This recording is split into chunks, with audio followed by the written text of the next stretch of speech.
క్రీస్తునందు ప్రియమైన వారలారా, యేసుక్రీస్తు నామములో మీ అందరికీ వందనాలు తెలియపరుస్తున్నాను. ఈ అద్భుతకరమైన దినములో దేవుడు మరొక దినాన్ని మనకిచ్చి మనల్ని సంతోషపరచుటకు, మనం ఆనందముతో ఉండుటకు, మనల్ని సురక్షితముగా కాపాడి నూతనమైన దినములోనికి నడిపించినందుకు దేవునికి కృతజ్ఞతాస్తుతులు చెల్లిస్తూ, ఈ దినం నా దేవుడిచ్చిన వాగ్దానమును మనం ఒకసారి జ్ఞాపకం చేసుకుందాం, చదువుకుందాం. 2వ తిమోతీయులకు రాసిన పత్రిక 2వ అధ్యాయము 26వ వచనం.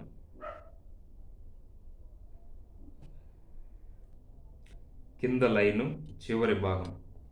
కీడు సహించువాడుగాను ఉండవలెను. కీడు సహించువాడుగాను ఉండవలెను. మొదటి నుంచి చదివితే, శ్రమను సహించువాడుగాను సాత్వికముతో శిక్షించుచు జగడమాడక అందరి ఎడల సాధువుగాను బోధింప సమర్థుడగాను కీడును సహించువాడుగాను ఉండవలెను. ఈ దినం నా దేవుడిచ్చిన వాగ్దానమును, కీడును సహించువాడుగా ఉండవలెను. నీకు ఎంత కీడు వచ్చినా, నీ జీవితంలో ఎంత కీడు జరిగినా, ఆ కీడును సహించేవాడుగా ఉండవలెను అని ఈ దినం నా దేవుడు వాగ్దానంగా దేవుడు ఇచ్చి ఉన్నాడు. కానీ మనకి ఒక కీడు వచ్చిన ఎడల మన మనస్సు తల్లడిల్లిపోతుంది. ఇలా ఎందుకు, నాకే ఎందుకు జరగాలి, ఇలా నాకే ఎందుకు జరిగింది, ఎందుకని, ఎక్కడ లోపమైంది, ఇలా జరుగుటకు ఎవరు కారణము, నేను కారణమా, ఇతర వాళ్ళు కారణమా, పరిస్థితులు కారణమా, అన్నీ మనము చూస్తూ ఉంటాం. కొంతమంది వదిలేస్తారు, కానీ కొంతమంది మాత్రం అది ఎందువల్ల వచ్చిందో అని దాని గురించి తెలుసుకునే ప్రయత్నం చేస్తారు. దేవుడు ఈ దినమున దేవుడు చెప్తున్న వాగ్దానం ఏమన్నా, కీడును సహించువాడుగాను ఉండవలెను. ఒకవేళ నీ జీవితంలో కీడు వచ్చిందా, ఆ కీడును సహించేవాడుగా ఉండాలి. ఆ పరిస్థితి ఎట్లా వచ్చింది, ఆ టైం అలానే ఉండిద్ది, ఆ పరిస్థితి టైము అలానే ఉండిద్ది. దేవుడికి ఒకవేళ కూడా ఆయన పరీక్షించవచ్చు. కాబట్టి ఆ కీడును సహించువాడుగాను ఉండవలెను. సాధారణంగా కీడు సహించువారముగా ఎవ్వరు కూడా ఉండలేని వారము. సాధారణంగా ఎవరు కీడును సహింపలేరు. మేలు జరిగితే సంతోషిస్తాము, కీడు జరిగితే దుఃఖముతో ఉంటాము. కానీ దేవుడు చెప్తున్న వాగ్దానం ఈ దినం ఏంటంటగా, కీడును సహించువాడుగాను ఉండవలెను. కీడును సహించేవాడిగా ఉండవలెను. కీడును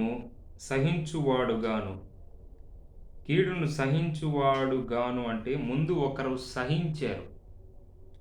ఎవరు? యేసుక్రీస్తు వారు. కీడును సహించువాడుగాను, ఆయన ఎట్లయితే కీడును సహించాడో, ఆయన ఎట్లయితే హింసపడుతూ అందరి కొరకు బాధపడుతూ ఆయన కీడును ఎట్లయితే భరించాడో, సహించాడో, మనము కూడా అలా ఉండాలని కీడును సహించువాడుగాను ఉండవలేను. ఆయన ఎట్లయితే కీడును సహించాడో, మనము కీడును సహించువారుగా ఉండాలని ఈ దినమున దేవుడు అద్భుతకరమైన, శ్రేష్టకరమైన వాగ్దానమును మన జీవితంలోకి దయచేసి ఉన్నాడు ఈ దినమున.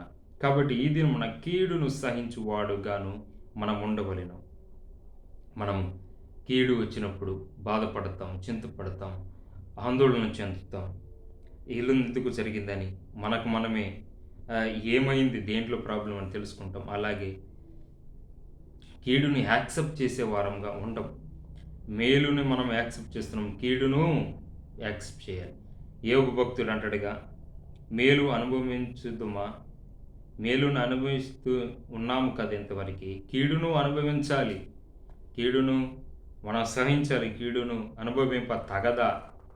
అనుభవింపకూడదా, కీడు కూడా మనం భరించకూడదా, మేలుని మనం భరిస్తున్నాం కదా, మేలును పొందుకుంటున్నాం కదా, కీడును కూడా పొందుకోవాలి అని